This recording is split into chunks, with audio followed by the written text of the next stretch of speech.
everyone. My name is Sathira Rajan, postgraduate in political science from SNDT University. Today's chapter is about democratic rights. Coming on to the important questions of the chapter, which of the following is not an instance to an exercise of the fundamental right?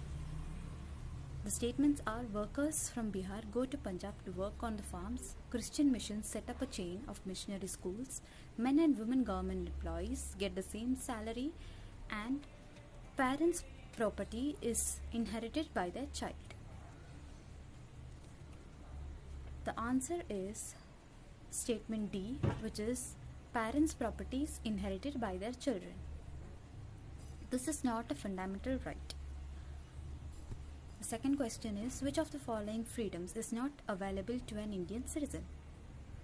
Freedom to criticize the government, freedom to participate in armed revolution, freedom to start a movement to change the government, freedom to oppose the central values of the Constitution. The answer is freedom to participate in armed revolution, freedom to start a movement to change the government, freedom to oppose the central values of the Constitution. Now these rights or these freedom is not available for the Indian citizen. The next question is: which of the following rights is available under the Indian Constitution? Right to work, right to an adequate livelihood, right to protect one's culture, right to privacy. Now here the available right is the right to protect one's culture.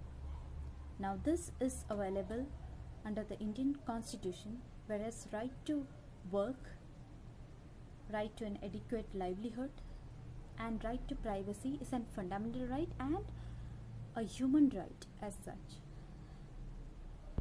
The next question is: name the fundamental right under which each of the following rights fall. Freedom to propagate one's religion falls under right to freedom of religion. Second statement: right to life falls under right to freedom. The next statement: abolition of untouchability falls under right to equality. The next: ban on bonded labor falls under right against exploitation. That's all for the day. Thank you.